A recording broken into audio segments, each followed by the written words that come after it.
আলাইহিসসালামকে পৃথিবীর সমস্ত ভাষা শিক্ষা দিয়েছেন, বলে সুবহানাল্লাহ।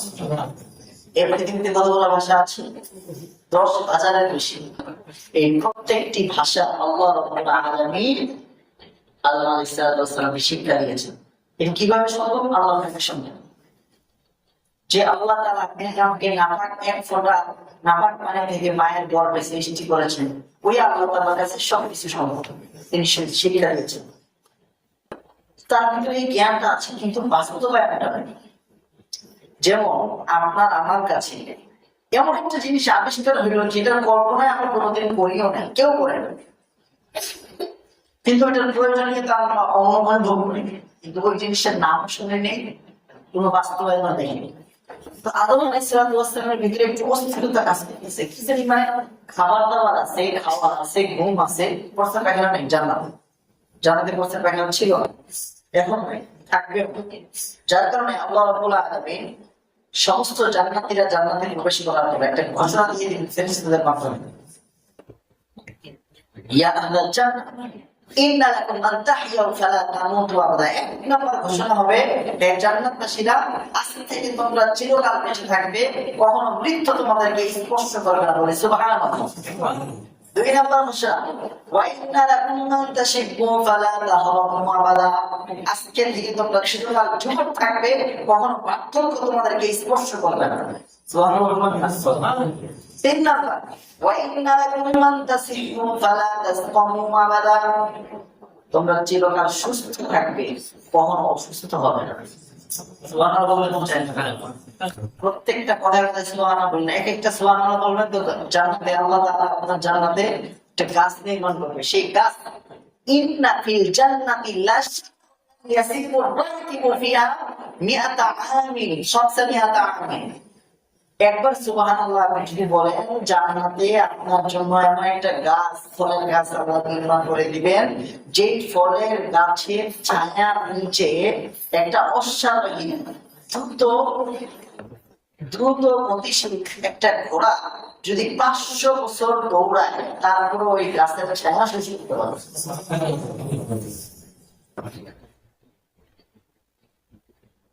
4 নম্বর, وَإِنَّ لَكُمْ مَنْ تَنْعَمُ فَلَا تَمُوتُوا فَلَا تَبْأَسُوا أَبَدًا। তোমরা চিরকাল সুখী থাকবে, কখনো দুঃখ, কষ্ট, ক্লান্তি তোমাদেরকে স্পর্শ করবে না, সুবহানাল্লাহ। 4টা জিনিসের গ্যারান্টি আল্লাহ তাআলা জান্নাতে যাওয়া মাত্র দিবেন, কিন্তু এই 4টার কোনো একটা দুনিয়াতে আছে? দুনিয়াতে কি জীবনের গ্যারান্টি আছে? আচ্ছা, যৌবনের গ্যারান্টি আছে? যারা যৌবনে এখন বার্ধক্যে উপনীত হয়ে গেছেন, যৌবনের সোনালী সময়টা পার করে দিয়েছে। আচ্ছা, দুনিয়াতে সুস্থতার কোনো গ্যারান্টি আছে? নাই। এবং দুনিয়াতে সুখ, আমরা অনেক টাকা পয়সা আছে, গাড়ি বাড়ি সব আছে, কিন্তু সুখ এটা কোনো গ্যারান্টি নেই। টাকা পয়সা আছে কিন্তু সুখ নেই, আমাদের ভিতরে অস্থির হতে পারে। তো সব আছে, তারপর অস্থিরতা কাজ করতেছে আদম আলাইহিস সালাম। আল্লাহ তাআলা তো জানেন, বুঝতে পারতেছি, যখন খুব বেশি প্রয়োজন মনে করতেছে, ওর ভিতরে একটা ক্লান্তি, একটা চিন্তা চেহারা ফুটে উঠেছে, আল্লাহ তাআলা তার চোখের ভিতরে ঘুম দিয়ে দিলেন।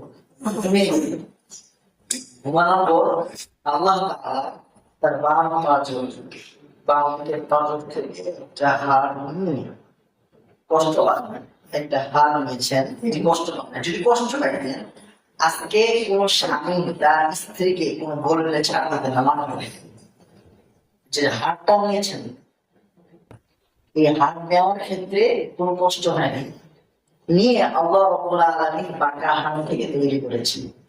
আপনার আমার প্রত্যেকের যে জীবন সঙ্গী বাঁকা হাড়, এই বাঁকা হাড় থেকে তৈরি করেছেন। এখান থেকে বোঝার বিষয় হলো যে স্ত্রীকে একেবারে সোজা করা সম্ভব নয়। হাদিসের মধ্যে আল্লাহ সাল্লাল্লাহু আলাইহি ওয়াসাল্লাম বলেন যে একেবারে কঠোরতা করতে যেও না, ভেঙে যাবে। বাঁকা আছে ওইভাবে রাখা, সোজা একেবারে সোজা করতে গেলে ভেঙে যাবে, যেরকম আছে ওইরকম থাকবে। আচ্ছা, আল্লাহ তাআলা আদম আলাইহিস সালামের পাশে তখন সুন্দর করে হাওয়া আলাইহিস সালামের সৃষ্টি করলেন। আর পৃথিবীর মধ্যে সব থেকে সুন্দরতম নারী হাওয়া আলাইহিস সালাম, মারিয়াম আলাইহিস সালাম, হ্যাঁ, চারজনের কথা আছে। তার মধ্যে সবথেকে সুন্দরী হলো আমাদের সবার আদি মাতা হাওয়া আলাইহিস সালাম, সবথেকে সুন্দর জান্নাতের ভিতরে। তিনি ঘুম থেকে উঠে দেখলেন তার পাশে এত সুন্দর রমণী আছে। স্বাভাবিক তার মনে চাইলো, তিনি হাতটা বাড়ালেন, তার আগে ফেরেশতা থামিয়ে দিয়েছে, সাবধান হন, আগে তার মরণ শুরু করবে। তার মরণ এমন কি হবে? তখন আল্লাহ তাআলা তাকে শিখিয়ে দিলেন, আপনার আমার প্রিয় নবী হযরত মুহাম্মদ মুস্তাফা সাল্লাল্লাহু আলাইহি ওয়াসাল্লামের উপর দরুদ শরীফ পাঠ করেন। সুবহানাল্লাহ। দরুদ শরীফ পাঠ করলেন, মরণ আদায় হয়ে গেল। তাহলে সর্বপ্রথম সম্পর্ক ছিল স্বামী স্ত্রী, আমি যেটা বোঝাতে চাচ্ছি। এরপরে আল্লাহ তাআলা বললেন, ওয়াকুল্লা ইয়া আদম, আমি বললাম, আমি আদেশ দিলাম, হে আদম, উসকুন আনতা ওয়া যাওজুকাল জান্নাহ, তুমি এবং তোমার স্ত্রী, জীবন সঙ্গী। স্ত্রীকে আরবিতে বলা হয় জাওজুন, জাওজুন মানে জোড়া। কেন? যেমন ইংলিশে বলা হয় ওয়াইফ। আপনি যদি ওয়াইফকে ব্যাখ্যা করতে চান, ব্যাখ্যা খুঁজে পাবেন না, কারণ ইংলিশ ভাষায় ব্যাখ্যা নাই। কিন্তু আরবিতে আপনার আমার যে জীবন সঙ্গী তাকে বলা হয় জাওজুন। আর জাওজুনের মূল অর্থ হলো জোড়া। জোড়া কেন?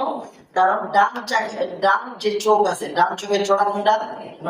বাম চোখ। আমার সাথে উত্তর দিবেন। ডান কানের জোড়া কোনটা? ডান হাতের জোড়া কোনটা? ডান পায়ের জোড়া কোনটা? আচ্ছা, নাকের দুইটা ছিদ্র আছে, প্রথম ছিদ্রের জোড়া কোনটা? দ্বিতীয় ছিদ্র। এরপর আমাদের 32টা, উপরে 16, নিচে 16। তো উপরের দাঁতের জোড়ার সাথে নিচের দাঁতের জোড়া মিল আছে না? তাহলে আল্লাহ আপনাকে আমাকে মাথা থেকে পা পর্যন্ত যে দেহটা তৈরি করেছেন, এই পুরা দেহটাই জোড়া আকারে সৃষ্টি করেছেন। হ্যাঁ, ডান হাত, বাম হাত, ডান পা, বাম পা, ডান চোখ, বাম চোখ, ডান কান, বাম কান, সব জোড়া, সব জোড়া। এবং আল্লাহ তাআলা বলেছেন কোরআনে কারিমে, ওয়া মিন কুল্লি শাইইন, আমি প্রতিটি জিনিস থেকে খালাকনা, সৃষ্টি করেছি, জাওজাইন, জোড়া জোড়া আকার। কেন? লাআল্লাকুম তাযাক্কারুন, যেন তোমরা একে অপর থেকে উপদেশ গ্রহণ করতে পারো। বলি সুবহানাল্লাহ। আচ্ছা, এখানে অলৌকিকতা কি আছে?